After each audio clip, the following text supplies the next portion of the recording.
Assalamualaikum warahmatullahi wabarakatuh, teman-teman semuanya. Jumpa lagi dengan saya, Robit Fahmi. Pilpres sudah semakin dekat dan semakin hari berusaha nama-nama calon presiden sudah mulai terlihat, dan ada beberapa nama yang sudah muncul ke publik dan beberapa kali selalu berada di 5 besar untuk elektabilitasnya dari berbagai hasil survei. Tapi teman-teman semuanya, kita 10 tahun ini sudah dipimpin oleh Presiden Jokowi yang ada satu kata yang membuntutinya sebagai presiden yang menurut saya itu kurang baik, yaitu petugas partai.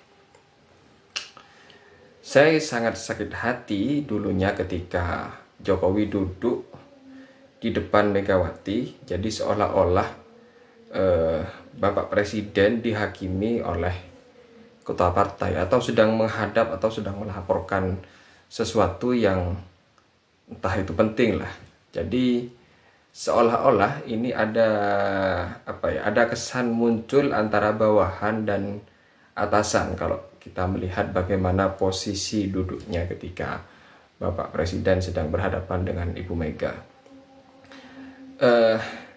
Tentunya bukan hanya saya pribadi, pastinya ada banyak orang yang tidak sepakat dengan hal semacam ini.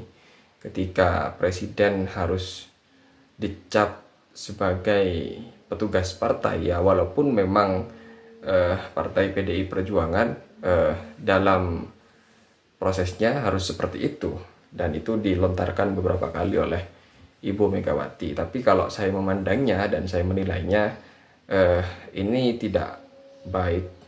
Karena kenapa? Ya presiden seharusnya ya di atasnya partai politik.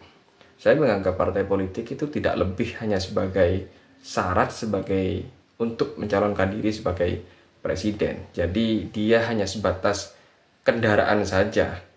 Kalau seandainya ada undang-undang yang aturan yang menyebutkan bahwa calon presiden tidak harus menggunakan partai, ya saya rasa lebih baik tidak menggunakan partai politik. Kalau kemudian setelah jadi presiden justru dia tunduk terhadap ketua partai politik.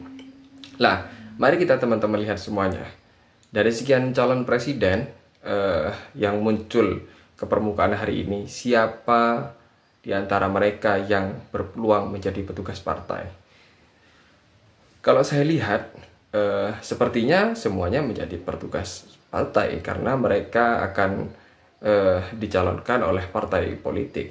Tapi kita harus bisa menilai seberapa kuat calon ini wibawanya lebih tinggi daripada partai politik. Kita tahu bahwa ada Prabowo Subianto, dia ketua partai atau ketua umum partai Gerindra. Jadi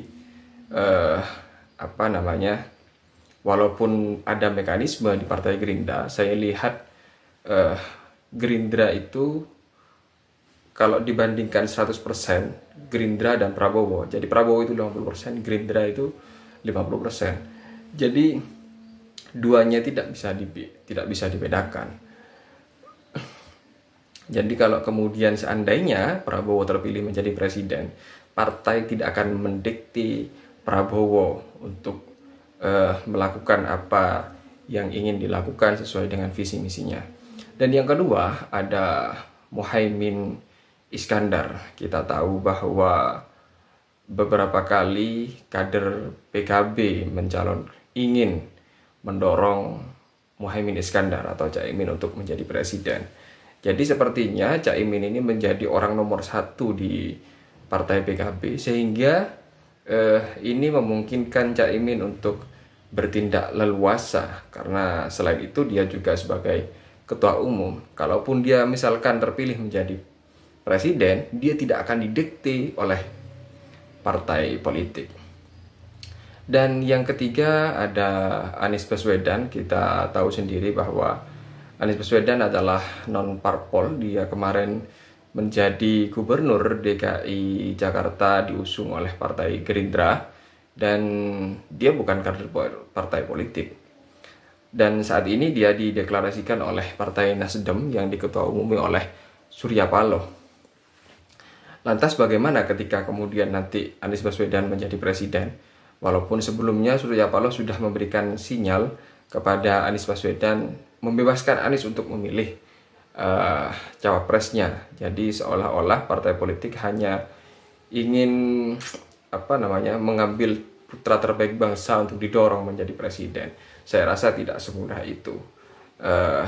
Ada hutang budi bagi Anies ketika nanti misalkan menjadi presiden kepada partai politik terutama Nasdem, baik itu dalam hal pembagian menteri dan kepentingan lainnya. Dan ada lagi calon Ganjar Pranowo yang selalu masuk 3 besar di survei. Kita tidak usah terlalu banyak berkomentar karena memang kita sudah tahu bagaimana apa yang disampaikan oleh Ibu Megawati beberapa kali yang tidak mau menjadi petugas partai out. Jadi sudah jelas Ganjar Pranowo ini bakalan menjadi petugas partai ketika nanti dia menjadi presiden. Dan akan terulang kembali, misalkan tidak menutup kemungkinan ya, bukan pasti tapi tidak menutup kemungkinan akan terulang kembali posisi duduk bagaimana Ganjar itu menghadap Ibu Megawati. Semisal Ganjar menjadi presiden, dia akan duduk menghadap Ibu Megawati seolah antara bawah dan atas. Bagaimana menurut Anda apabila hal itu terjadi?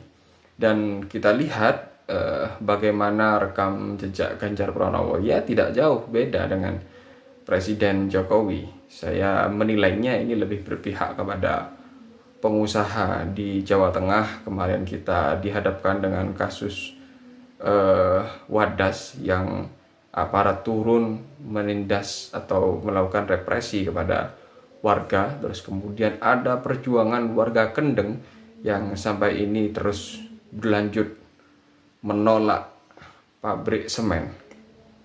Terus kemudian ada kasus EKTP yang sempat menyeret nama Ganjar Pranowo. Terus ya sederet kasus itu sepertinya sudah bisa menjadi tolak ukur atau penilaian bagi kita semua untuk menilai bagaimana rekam jejak Ganjar Pranowo. Walaupun dia elektabilitasnya tinggi, saya rasa itu karena faktor dia aktif di media sosial dan dia memang pandai sekali untuk melakukan pencitraan sebagaimana yang dilakukan oleh Presiden Jokowi waktu menjadi wali kota, menjadi gubernur, turun ke gorong-gorong dan lain sebagainya.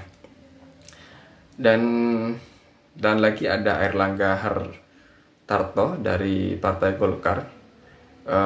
Dia sepertinya juga ngotot untuk menjadi capres. Lantas apakah dia bisa menjadi lebih besar daripada partai politik?